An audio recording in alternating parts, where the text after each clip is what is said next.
Europarlamento. E allora, per questa puntata di Qui Europarlamento, io ho il piacere di parlare con l'onorevole Raffaele Stancanelli e in particolare stasera parliamo di agricoltura in Europa. Onorevole, senta, è da un po' di tempo che sui giornali è passata un po' in sordina la questione Mercosur. Che cosa sta succedendo tra l'Unione Europea e appunto il Mercosur, che è il mercato comune dei paesi latinoamericani? Qual è il rischio per la nostra agricoltura? E penso a dei concorrenti pericolosi come ad esempio l'Argentina.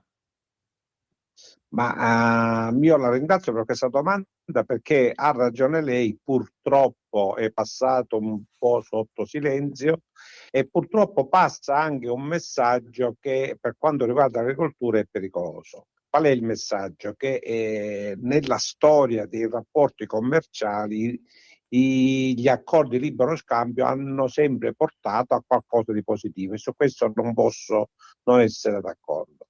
E tanto è vero che in Italia vi sono tante correnti di pensiero, specialmente all'interno dell'industria, che vedono di buon occhio questo accordo. Qual è il problema vero? Che per quanto riguarda l'agricoltura, specialmente fra l'altro per alcuni settori dell'agricoltura, questo accordo è deleterio se non si applica il principio della reciprocità. Cosa intendo dire? Intendo dire che quando in Europa ha ragione sono state introdotte nei vari anni delle regole in materia di utilizzo di fitosanitari rivolte alla salvaguardia della salute e del benessere alimentare. Queste stesse regole non solo non si applicano, ma vengono completamente, come posso dire, pretermesse nei mercati appunto del Mercosur. Il che cosa comporta? Comporta che noi imponiamo ai nostri agricoltori giustamente delle regole per far sì che ci sia un benessere alimentare, ma allo stesso tempo procediamo all'acquisizione, alla importazione di prodotti che di quelle regole se ne fregano, che produce non soltanto danni alla salute, ma produce anche un impoverimento delle nostre risorse, perché lei si rende conto che non utilizzando e non dovendo utilizzare quelle regole, il prodotto del Mercosur è un prodotto molto più scadente e più a buon prezzo e invade i nostri mercati. Quindi noi otteniamo due effetti negativi: l'impoverimento dei nostri agricoltori che non riescono a tenere la competizione con i produttori sudamericani, e nello stesso tempo importiamo prodotti non igienicamente sani. Questa è una cosa importante che voglio sottolineare. E se non ci sono i controlli per la reciprocità, noi avremo mandato al massacro l'agricoltura italiana e l'agricoltura europea. Se a questo poi aggiungiamo che da un punto di vista sociale, oltre quindi che ambientale, non vengono rispettate le regole che noi rispettiamo per tutelare i lavoratori, è chiaro che il prodotto arriva a prezzi irrisori qua, i prodotti del continente sudamericano, il che produce danno, ulteriore danno. Spero di essere stato chiaro. Sì, insomma, per dirla in termini ancora più banali, noi dobbiamo guidare con le cinture di sicurezza allacciate in tema Esatto, appunto e di loro, sicurezza. loro non hanno le sue cinture di Loro sicurezza. possono pure addirittura superare i limiti di velocità, oltre a non mettere la Perfetto. cintura. Lei ha perfettamente interpretato qual è il sistema che col Mercosur stiamo creando in Europa. E immagino che al centro appunto dei problemi di sicurezza ci sia pure tutto il dibattito sul glifosato e così via. Certo, appunto, lei immagini cosa succede con il grano che noi importiamo dal Canada. Succede la stessa cosa. Noi abbiamo prodotti di prima qualità, ma chissà che tipo di pasta o di pane mangiamo noi nel momento in cui arrivano tutti questi prodotti a buon prezzo o a prezzo stracciato nei confronti dei prodotti europei, e quasi crea anche l'impoverimento dei nostri agricoltori. Infatti. E che cosa si può fare innanzitutto per porre un argine a questa eurofollia? La possiamo definire così? Perché è Sì, veramente sì, il sì. mondo al contrario, per usare Guardi, le parole. ma certo che la possiamo chiamare eurofollia, ma guardi, noi facciamo le nostre battaglie come in Mm, Parlamento europeo, mm, spesso inascoltate perché i gruppi di maggioranza, e per gruppi di maggioranza intendo la maggioranza che si è creata attorno alla von der Leyen, non ci sentono. Devo dire che nell'ultimo periodo qualche, non molte, rinsavimento all'interno del partito perno di questa alleanza, che è il Partito Popolare, qualche ravvedimento lo incominciamo a intravedere, non so fino a che punto però riusciranno a divincolarsi dalla morsa che purtroppo stringe l'Europa ormai da parecchio tempo, l'alleanza tra popolari, socialisti, verdi, liberali e quant'altro. C'è questa maggioranza von der Leyen, Ursula, che sta affossando. Guarda, le faccio l'esempio sì, dell'automotive. Lei sa che la passata legislatura è stata caratterizzata dalla follia ideologica del Green Deal. Stiamo attenti, io non sono contro il Green Deal, io sono per l'ambiente, ma una cosa è essere per l'ambiente, una cosa è essere ideologizzati pensando che tutto debba inchinarsi al dio ambiente a scapito della produttività. Le dicevo, l'automotive hanno massacrato l'industria automobilistica perché a tutti i costi si doveva arrivare entro il 2035 come posso dire, le macchine solo elettriche si potevano utilizzare e vendere, e questo ha prodotto la crisi dell'economia dell'automobile, in modo particolare quella tedesca, che fra l'altro si ripercuote anche sull'economia italiana perché molte componenti vengono prodotte in Italia. Oggi si sono accorti che è una follia. Perché è una follia?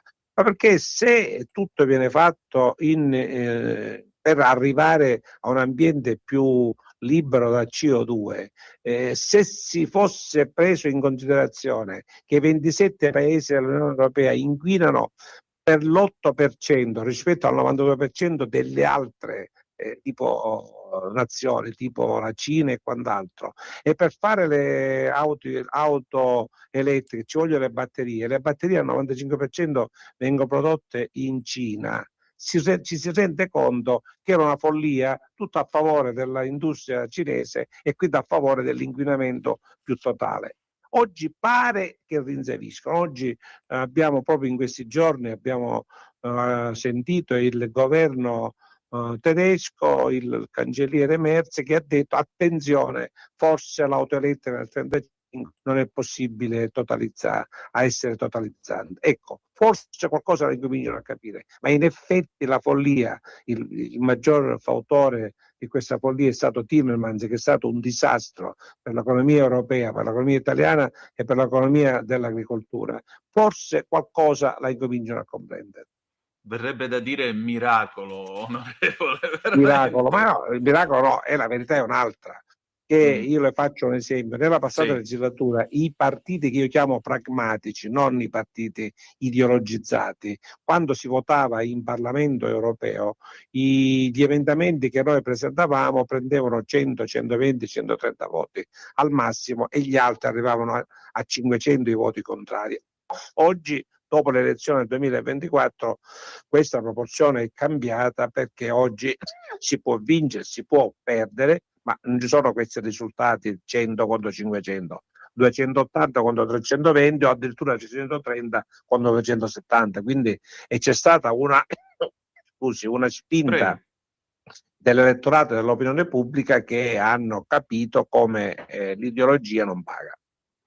Senta, passo ora a un altro argomento che anch'esso è molto delicato e molto sentito dagli agricoltori nel nostro paese e non solo. La PAC. Ieri, tra l'altro, c'è stata proprio una delegazione di Fedagri Pesca Conf Cooperative che si è presentata a Bruxelles. C'è stato questo incontro con gli eurodeputati italiani e con la presidente della Comagri, Veronica Vrecionova. E io ho qui una dichiarazione di Raffaele Drei, che è il presidente appunto di Fedagripesca Confcooperative, 3.000 imprese cooperative agroalimentari rappresentate da lui, e lui dice nell'incontro abbiamo posto l'accento sulla rilevanza dei cosiddetti interventi settoriali che a nostro avviso dovrebbero diventare strumento davvero essenziale della PAC al pari di quello dei pagamenti diretti a sostegno e reddito degli agricoltori. E cioè, tra le modifiche che il Parlamento può avanzare nel corso della fase di trilogo con Consiglio e Commissione, si potrebbe provare a inserire l'obbligo per ogni Stato membro di destinare agli interventi settoriali una percentuale del proprio budget prestabilita dall'Unione Europea. Nell'attuale proposta della Commissione invece è prevista ampia libertà in capo ai singoli Stati di allocazione delle risorse. Ecco, e il sistema appunto di avere, diciamo, risorse certe e prestabilite svolge una funzione strategica, perché permette a questo punto di gestire meglio le risorse. Lei come trova questa richiesta, e poi che cos'altro si può fare in tema di PAC? Guardi, io ero presente all'incontro ieri con i parlamentari italiani, in quanto io sono il coordinatore dei patrioti all'interno della Comagri, della Commissione Agri. Quindi conosco il problema. Ho detto nella riunione di ieri con Cooperative che noi eravamo perfettamente d'accordo con le loro posizioni e ho fatto rilevare come allo Stato il sistema Italia, cioè parlo dei parlamentari italiani in Commissione Agri, ha tenuto, nel senso cioè che abbiamo rigettato al mittente, cioè alla von der Leyen, la proposta sulla PAC, le proposte sulla PAC sia per quanto riguarda il bilancio, il quadro economico pluriennale. Teniamo presente che c'è stata una riduzione dal 35% al 15% degli stanziamenti per la politica agricola comune. Questa è la cosa grave. Cioè su un bilancio che da 1.300 quasi 1.300 arriva a 2.000 miliardi, la PAC da 390 miliardi è scesa a 298 miliardi, cioè è una follia. E devo dire che tutti i parlamentari di tutti i gruppi politici hanno evidenziato questa follia. Ma a questo si aggiunge, ecco, quindi la proposta della cooperativa, si aggiunge anche un altro aspetto, che la PAC, che era una, come posso dire, un programma autonomo, è stato inserito in un fondo comune, per cui non si capisce più cosa deve essere utilizzato per l'agricoltura e cosa deve essere utilizzato per altri interventi come per le politiche di coesione. Su questo siamo tutti d'accordo, a rigettarla. Però siccome il Parlamento europeo ha una funzione, non ha una funzione di iniziativa legislativa, ecco, il legislatore nel senso cioè che può esaminare ed emendare i provvedimenti che vengono dalla Commissione. Questo è un provvedimento che viene dalla Commissione. Io mi auguro che l'impegno che i parlamentari di tutti i gruppi stanno dimostrando in Commissione Agricoltura venga mantenuto fino alla fine anche all'interno del Parlamento europeo, perché solo là possiamo noi dimostrare, tutti i gruppi politici. Io posso dare garanzie per quanto riguarda il mio gruppo politico, il gruppo dei Patrioti sarà strenuamente contro questa proposta della von der Leyen.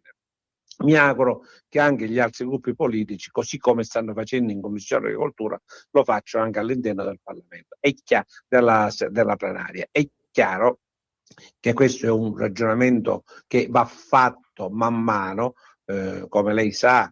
La PAC entrerà in vigore nel 2028, noi abbiamo tutto il 2026 e penso anche un po' del 2027 per cambiare questa proposta, che è una proposta che ammazza, scusi il termine pesante, letteralmente l'agricoltura. Posso fare alcuni esempi. Per esempio, si parla dei giovani e si dice che gli ultra 65 anni non possono avere i pagamenti diretti, che vuol dire ammazzare l'agricoltura, perché non c'è più la possibilità del trasferimento alle giovani generazioni, in quanto l'agricoltore che ha 65 anni deve chiudere se non c'è immediatamente la sostituzione. Cioè ci sono cose che non reggono per nulla, e su questo devo dire che la delegazione italiana dei parlamentari europei è stata unanime nell'affermare questi principi che sto affermando ora io. Senta, e per quanto riguarda invece la gestione del rischio, perché anche qui dalle organizzazioni di categoria si chiedono delle riforme. Anche sulla gestione del rischio vi è una contraddizione all'interno perché la richiesta che era stata fatta anche qua unanimemente, ma con varie sfumature, ma la sostanza era la stessa. Qual era? La PAC si basava su due pilastri. Il terzo pilastro che noi chiedevamo era quello che all'interno della PAC ci fossero delle risorse per far sì che si potesse andare alla gestione del rischio, che vuol dire cambiamento climatico, che vuol dire tutto ciò che comporta come posso dire, dei danni, dei rischi appunto per gli agricoltori. Qua non soltanto non c'è il terzo pilastro, non c'è neanche il secondo, perché non si parla più dei pagamenti diretti e quindi è chiaro che anche su questo è carente. E siccome la gestione del rischio viene inquadrata in questo fondo unico, in cui non si capisce quali risorse devono essere, dove devono essere prese, se devono essere prese dalla PAC o devono essere prese dal fondo unico, ecco che la situazione incomincia a diventare preoccupante veramente anche sotto questo profilo. Senta, per concludere, onorevole, ringraziandola del suo tempo e della sua disponibilità, quali L'ho fatto saranno con ora, piacere. grazie, quali saranno ora i suoi prossimi impegni? Ma il nostro impegno è quello di far comprendere, e per esempio il 18 ci sarà una grande manifestazione a Bruxelles, alla quale non saremo presenti noi perché coincide con la sessione di Strasburgo. Il nostro impegno è quello di combattere e abbiamo il 15 una riunione dei coordinatori. Come lei sa, i coordinatori dei gruppi politici all'interno delle singole commissioni si riuniscono per stabilire i tipi di procedure che vanno percorsi per le singole materie, e qua si tratta ancora di assegnare i singoli file ai relatori. Noi lavoreremo perché quello che le sto dicendo possa diventare realtà, cioè gli emendamenti a questa proposta sia di bilancio, meno 90 miliardi non si spiega, sia di inquadramento della PAC all'interno di un fondo unico dove non si capisce chi fa cosa e si razionalizza anche la possibilità di distribuzione, il che vuol dire che si impegnano i singoli stati